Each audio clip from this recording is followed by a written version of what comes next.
Selamat pagi Bapak, Ibu. Mari kita berdoa sebelum mendengarkan renungan pada pagi hari ini. Kita mau berdoa. Bapak, kami mengucap syukur untuk pagi hari ini, di akhir tahun ini Tuhan. Kami mau belajar Tuhan, merenungkan firman-Mu pada pagi hari ini. Biarlah kasih-Mu yang selalu baru tiap pagi Tuhan boleh kami rasakan, kami nikmati Tuhan. Terima kasih, biarlah kami selalu mengandalkan Roh Kudus, biar Roh Kudus selalu membimbing kami. Kami percaya Roh Kudus adalah Roh kebenaran, Roh penolong, Roh yang menolong kami setiap saat. Terima kasih Bapak, beri kami hikmat, pengertian, supaya kami mengerti akan firman-Mu, dan juga beri kami pewahyuan yang baru, supaya kami semakin mengenal Engkau. Di dalam nama Tuhan Yesus kami mengucap syukur. Haleluya. Amin.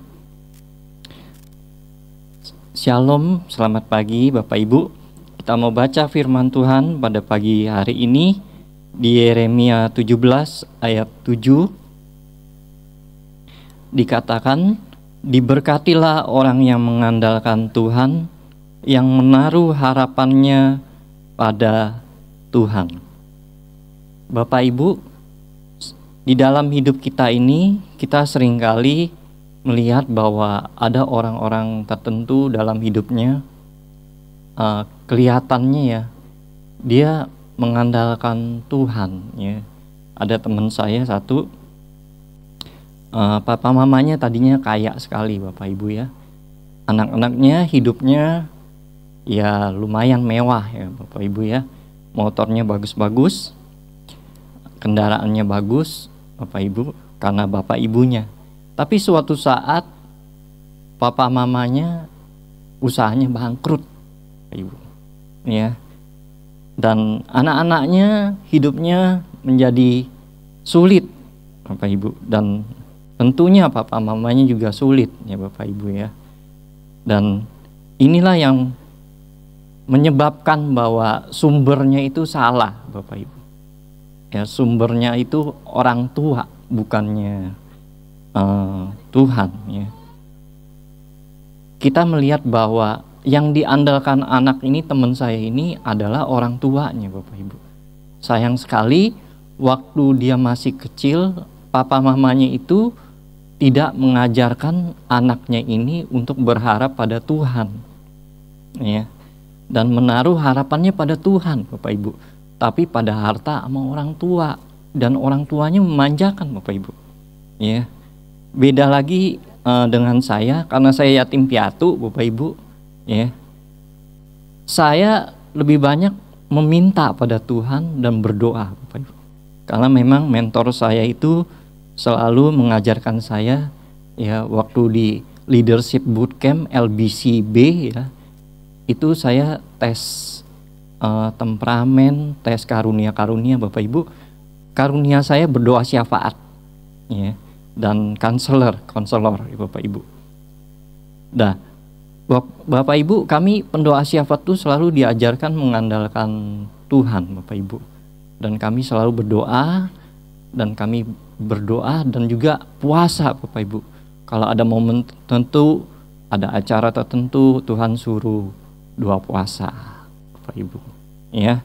Jadi ada beberapa hari dalam seminggu kami doa puasa, karena waktu di leadership bootcamp di gereja Abalef itu dikatakan bahwa seorang pemimpin itu seorang yang mau berdoa, lututnya harus berdoa. Sampai pagi ini saya jam 4 pagi juga berdoa Bapak Ibu ya. Saya bangun pagi-pagi berdoa, baca Alkitab ya, juga berdoa supaya jemaat pada pagi ini ya mendengarkan khotbah Bapak Gembala, punya pengertian yang benar Bapak Ibu ya. Berdoa Bapak Ibu, karena doa itu berarti kita menaruh harapannya pada Tuhan. Berdoa itu berarti kita mengandalkan Tuhan Bapak Ibu. Sayang sekali banyak orang Kristen itu malas berdoa Bapak Ibu, nggak bisa berdoa lebih dari 5 menit. Sayang sekali Bapak Ibu ya. Dan juga Bapak Ibu seringkali orang Kristen malas berpuasa. Ya, kalau ada pergumulan baru berpuasa. Kalau tidak ada pergumulan tidak mau berpuasa, Bapak Ibu. Ya, makanya banyak orang Kristen hidupnya nggak bertumbuh. Ya, mungkin berakar tapi nggak bertumbuh, apalagi berbuah, Bapak Ibu ya. Mari kita belajar ya. Karena saya dididik sama mentor saya, ya, seorang pemimpin itu seorang yang berlutut berdoa, mengandalkan Tuhan. Saya percaya, tapi mentor saya udah almarhum, Bapak Ibu. Ya, saya berterima kasih sekali bahwa saya dididik jadi dua hal, Bapak Ibu, pendoa syafaat dan konselor.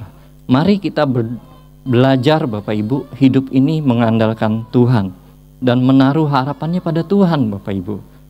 Orang Kristen malas berdoa, ada pergumulan pun kadang-kadang tidak mau berpuasa, Bapak Ibu. Ya, mari kita belajar bahwa dalam hidup ini kalau kita berjalan bersama Tuhan, Bapak Ibu, ya, itulah rasa aman kita. Rasa aman kita itu hanya di dalam Yesus, Bapak Ibu. Bukan uang banyak, bukan di tabungan kita banyak duit, Bapak Ibu. Saya juga nggak punya banyak uang, Bapak Ibu ya. Kadang-kadang Tuhan juga kalau dapat berkat, kamu bagi buah-buahan ke pemulung ya Bapak Ibu ya, ke pengemis Bapak Ibu ya. Dan itu saya lakukan, Bapak Ibu, belajar ya.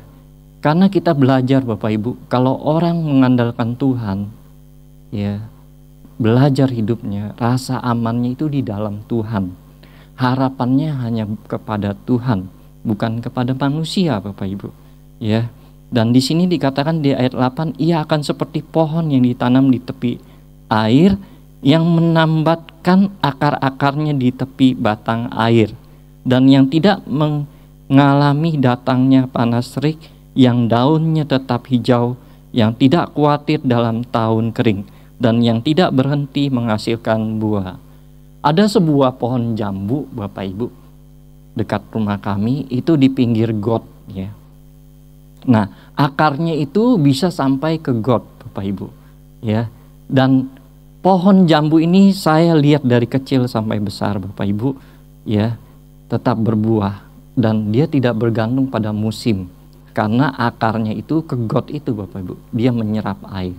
Mari kita belajar, Bapak Ibu, berakar, bertumbuh di dalam Tuhan Yesus, karena Tuhan Yesus adalah sumber kita ya, seperti tanaman tadi ya, bahwa dia menyerap air got itu terus menerus tanpa mengandalkan air hujan atau air apapun dari yang menyiram Tuhan yang punya pohon jambu ya, karena dia ada di tepi aliran got.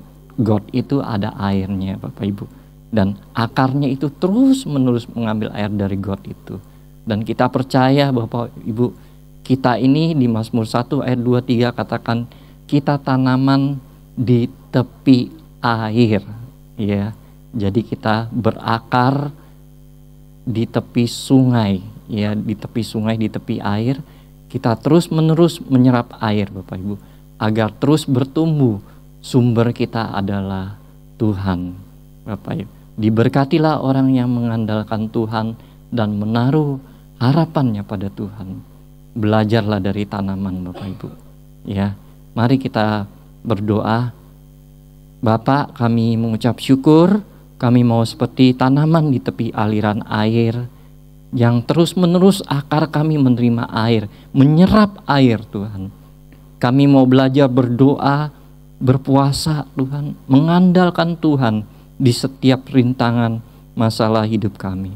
Terima kasih Engkau telah membimbing hamba-Mu ini Tuhan.